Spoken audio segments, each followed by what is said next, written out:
Bab 5. Parmenides. Bangsa Yunani tidak suka bersikap setengah-setengah, baik dalam hal teori maupun praktik mereka. Heraklitus bersikukuh bahwa segala sesuatu berubah. Parmenides melontarkan bantahan bahwa tak sesuatu pun yang berubah.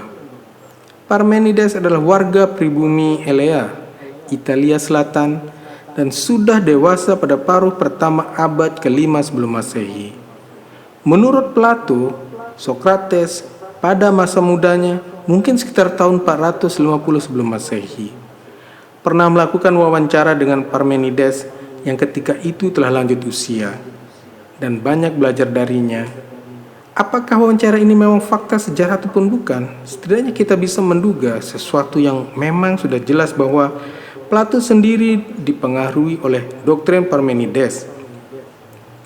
Para filsuf Italia Selatan dan Sisilia memang lebih condong kepada mistisisme dan agama daripada filsuf Ionia, yang secara keseluruhan cenderung berwatak ilmiah dan skeptis. Tetapi matematika di bawah pengaruh Pythagoras lebih banyak berkembang di makna Graecia ketimbang di Ionia. Betapapun matematika saat itu memang tak terpisahkan dari mistisisme. Parmenides menerima pengaruh Pythagoras, namun sejauh manakah pengaruh tersebut tak dapat dipastikan. Apa yang menyebabkan Parmenides penting dalam sejarah adalah karena ia menciptakan suatu bentuk argumen metafisis yang dalam pelbagai coraknya tetap dipakai oleh kebanyakan metafisis berikutnya, sampai kepada dan termasuk Hegel. Sering dikatakan bahwa ia telah menemukan ilmu logika, tetapi yang sebetulnya ia ciptakan adalah metafisika yang didasarkan pada logika. Doktrin Parmenides dituangkan dalam sebuah syair berjudul On Nature. Ia menganggap indera bersifat menipu dan bahwa berbagai benda indrawi hanyalah ilusi. Satu-satunya pengada yang sejati adalah yang tunggal, yang tak terbatas dan tak terbagi-bagi. Yang tunggal itu bukanlah kesatuan dari unsur-unsur yang berlawanan sebagaimana pandangan Heraklitus. Karena memang tak ada unsur-unsur yang berlawanan itu. Tampaknya ia beranggapan bahwa misalnya dingin hanya berarti tidak panas dan gelap hanya berarti tidak terang. Yang tunggal itu oleh Parmenides tidak dikonsepsikan sebagaimana kita mengkonsepsikan Tuhan. Ia lebih menganggapnya sebagai materi dan bersifat meluas karena ia menyebutnya sebagai semacam bola. Tetapi yang tunggal itu tak dapat dibagi-bagi karena ia hadir di mana-mana. Parmenides memilah ajarannya menjadi dua bagian yang masing-masing disebut jalan kebenaran dan jalan pemikiran. Kita belum perlu membahas bagian yang kedua itu, sedangkan apa yang ia kemukakan mengenai jalan kebenaran sejauh masih dapat kita ketahui pada dasarnya adalah sebagai berikut. Engkau tak dapat mengetahui sesuatu yang tak ada, ini mustahil, ataupun mengutarakannya, sebab sesuatu yang dipikirkan dan sesuatu yang ada adalah sama. Lantas, bagaimanakah sesuatu yang ada sekarang akan bisa menjadi sesuatu di saat mendatang? Atau bagaimana ia menjadi ada? Jika sesuatu itu menjadi ada, sesuatu itu tidak ada. Begitu pula, jika sesuatu itu menjadi sesuatu di saat mendatang, maka menjadi ada itu tak ada, dan yang menjadi tak ada tak perlu dihiraukan. Sesuatu yang dapat dipikirkan dan yang karena sesuatu itu pikiran ada adalah sama. Karena engkau tak dapat menemukan pikiran tanpa sesuatu yang ada, yang karena itu pikiran bisa diutarakan. Inti argumen ini adalah, ketika engkau berpikir tentang sesuatu. Jika engkau menyebut suatu nama, pastilah itu nama dari sesuatu. Dengan demikian, baik pikiran maupun bahasa memerlukan objek di luar dirinya sendiri. Dan karena engkau dapat memikirkan sesuatu atau mengatakan sesuatu di satu saat maupun di saat lain, maka apapun yang dapat dipikirkan atau dikatakan harus ada di sepanjang waktu. Karena itu, tak mungkin ada perubahan, sebab perubahan hanya terjadi pada sesuatu yang menjadi ada atau berhenti mengada. Inilah yang dalam filsafat merupakan contoh pertama sebuah argumen yang berangkat dari pikiran dan bahasa, dan mengaitkannya dengan dunia pada umumnya. Tentu saja, argumen tersebut tidak bisa langsung diterima keabsahannya, Namun ada manfaatnya kita cermati unsur-unsur kebenaran seperti apa yang dikandungnya. Kita bisa menguraikan argumen tersebut seperti ini. Jika bahasa tidak sekedar tak bermakna, kata-kata tentunya mengandung suatu maksud. Dan secara umum, kata-kata itu tentunya bukan sekedar merujuk kata lainnya, melainkan merujuk ke sesuatu yang ada, baik kita membicarakannya ataupun tidak. Andaikanlah umpamanya Anda berbicara tentang George Washington. Sekiranya tak ada tokoh historis yang memiliki nama itu, maka nama itu akan tampak tak mengandung arti, dan kalimat-kalimat yang memakai nama itu tak akan punya arti. Parmenides berpendapat bahwa bukan hanya George Washington harus pernah ada di masa silam, namun pengertian tertentu ia juga harus masih ada, sebab kita masih bisa menggunakan nama secara signifikan. Ini tampaknya jelas mustahil, tapi bagaimana kita menjelaskan argumennya? Marilah kita bayangkan seorang tokoh imajiner, katakanlah Hamlet. Kita umpamakan ada pernyataan Hamlet adalah pangeran Denmark. Dalam pengertian tertentu, pernyataan ini benar, tetapi tidak dalam pengertian historis yang sesungguhnya. Pernyataan yang benar adalah Shakespeare mengatakan bahwa Hamlet adalah pangeran Denmark, atau lebih tegas lagi, Shakespeare mengatakan bahwa ada seorang pangeran Denmark bernama Hamlet. Di sini tak ada lagi sesuatu yang imajiner. Shakespeare, Denmark, dan suara yang berbunyi Hamlet, semuanya nyata. Namun bunyi Hamlet itu bukan benar-benar sebuah nama, karena tak ada seorang pun yang benar-benar bernama Hamlet. Jika Anda mengatakan bahwa Hamlet adalah tokoh imajiner, pernyataan itu tak sepenuhnya benar, kecuali Anda mengatakan dibayangkan bahwa Hamlet adalah nama seorang tokoh nyata. Hamlet adalah tokoh hayali. Kuda bertanduk ada spesies hayali. Sebagian kalimat yang memakai kata kuda bertanduk benar, sebagian lainnya keliru. Namun masing-masing tidak begitu saja benar atau salah. Kita andaikan kalimat seekor kuda bertanduk mempunyai satu tanduk dan seekor sapi mempunyai dua tanduk. Untuk membuktikan kalimat yang terakhir, Anda harus melihat sapi.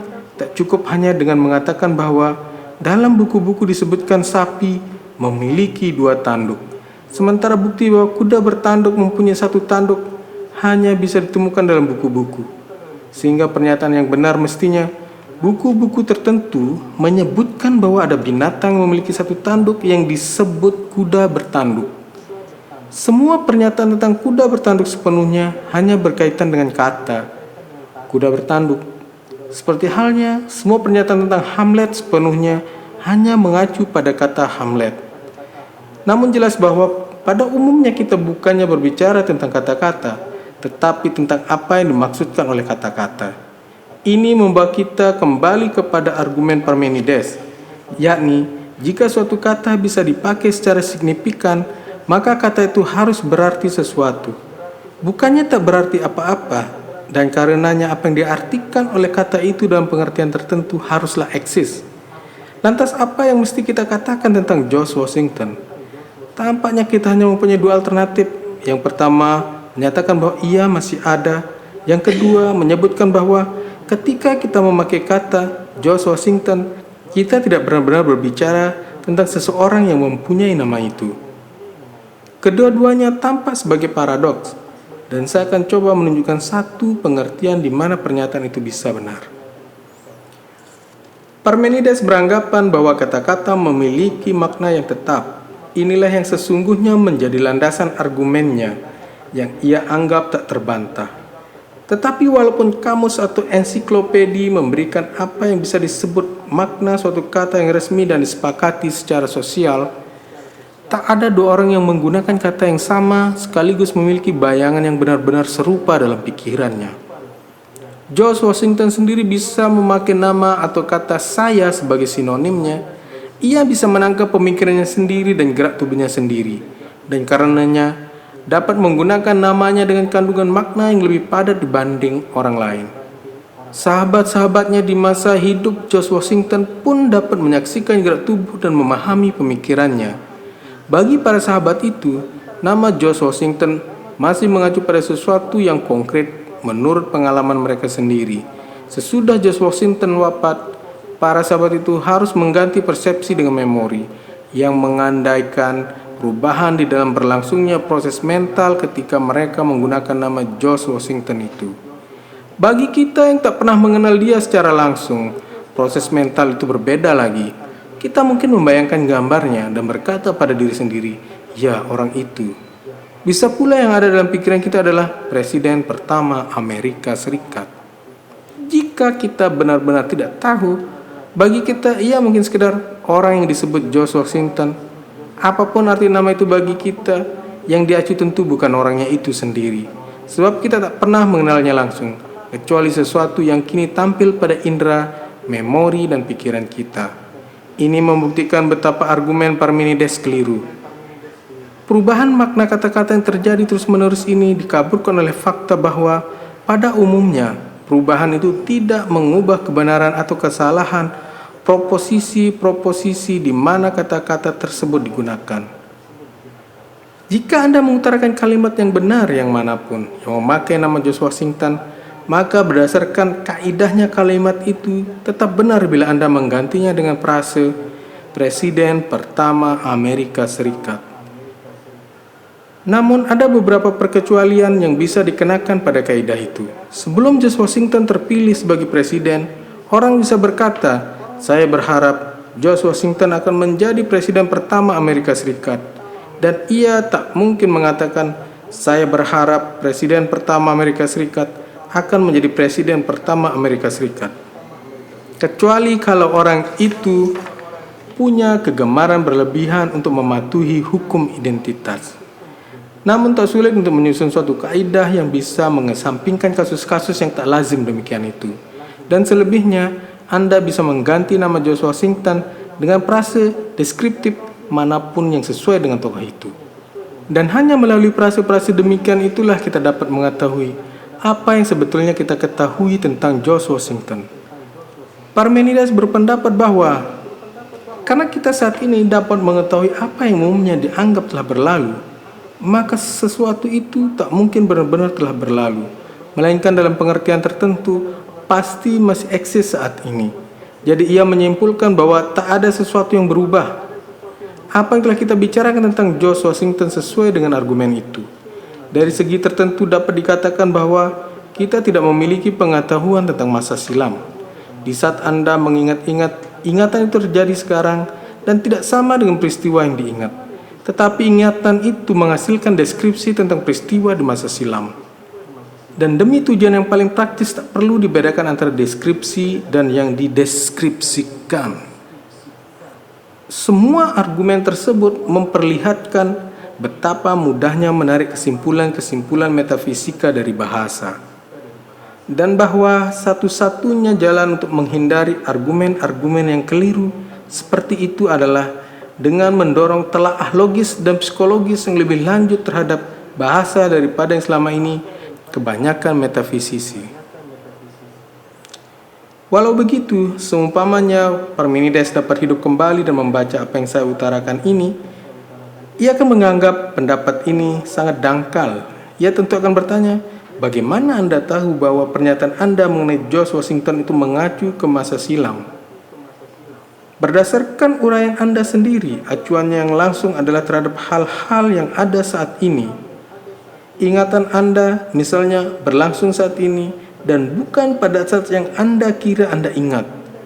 Jika ingatan dapat dianggap sebagai sumber pengetahuan, masa silam itu harus berada di hadapan pikiran sekarang.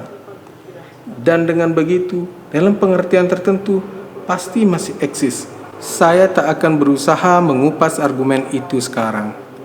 Ini akan memerlukan pembahasan mengenai memori yang merupakan sebuah tema yang pelik. Saya menampilkan argumen tersebut di sini untuk mengingatkan pembaca bahwa teori-teori filsafat, jika teori itu memang penting pada umumnya, dapat dihidupkan kembali dalam bentuk baru setelah pada mulanya disanggah. Sanggahan jarang bersifat tuntas. Pada banyak kasus, sanggahan hanyalah sebuah awal untuk penyempurnaan lebih lanjut.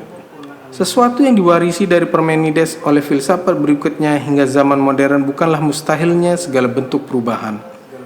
yang merupakan paradoks yang terlampau dangkal, melainkan adalah tak termusnahkannya substansi. Istilah substansi belum muncul dalam pemikiran para penulis filsafat Parmenides yang langsung, tetapi konsepnya telah muncul dalam pemikiran mereka. Suatu substansi dianggap sebagai subjek tetap dari berbagai predikat. Pandangan itu menjadi salah satu konsep mendasar dalam filsafat, psikologi, fisika, dan teologi yang bertahan selama lebih dari 2000 tahun. Saya akan membicarakannya lebih luas pada bagian-bagian selanjutnya. Untuk saat ini, saya hanya perlu menegaskan bahwa pandangan itu dikemukakan di sini untuk menilai argumen-argumen Parmenides secara adil tanpa mengingkari fakta-fakta lainnya yang sudah jelas.